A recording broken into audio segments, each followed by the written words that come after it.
A combination of balladeering type tunes, as well as some jumpier things that I like to play. Play one of them for me.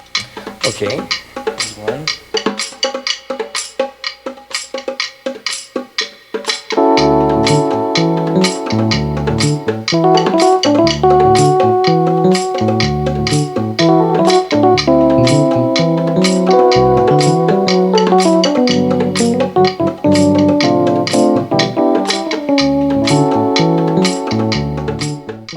Of all the Cleveland cultural connections out there, the one that's been perplexing me the most lately is our reverence for locally irrelevant dead dogs.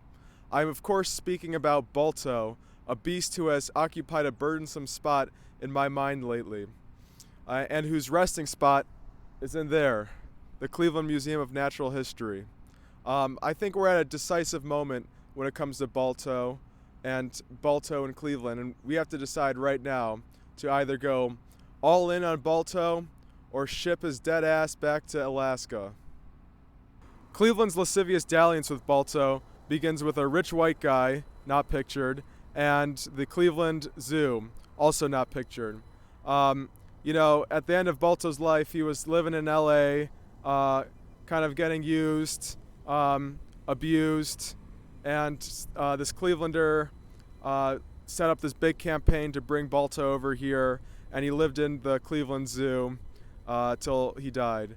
And that's really the only reason why the only connection we have to Balto. I mean, it's not like he saved us from, like some, epidemic or whatever. We just kind of swept in at the last moment and, saved him from, being tortured in LA. From second to third grade, I probably learned about Balto or consumed Balto-related media at least like once a year. And as an adult, there's kind of a disconnect between Balto that we learned about and the Balto of real life. Furthermore, there's like a million different things kids can be learning about that's not Balto each year. I just found out what the Mexican-American War was, and like, what the heck, why did it take this long for me to like learn about that?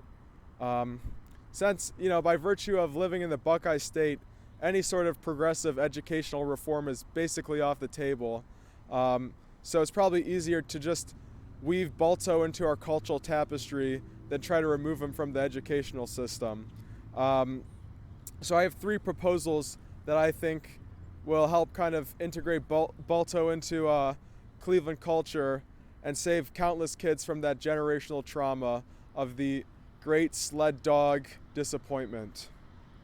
Number one, we can erect a giant Lenin-esque mausoleum in public square to house the remains of Balto. Number two, require all future conventions coming to downtown to have a Balto theme so we can finally retire the Terminal Tower theme and the godforsaken Stratocaster theme. Number three, adding to our small but prestigious collection of lakefront museums, another small but prestigious museum. And that would be the Museum of Important Dead Dogs. And we could feature all sorts of great dead dogs, presidential dead dogs, celebrity dead dogs, dogs that rescued kids from trees, and just regular old Joe dogs, because, they're probably great too. Those three ideas, I think, would really cement Cleveland as the, dead dog capital of the world and Balto capital of the world. And if we don't do those, I say just send them back to Alaska,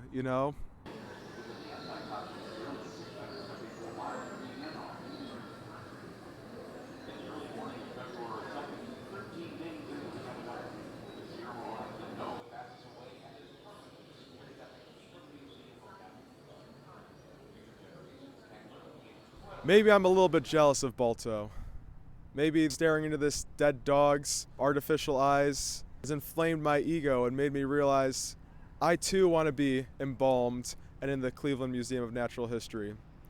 Maybe Balto reveals a little bit more about the human spirit, that no matter what we face, we'll overcome our adversaries. Or maybe he's just a dog.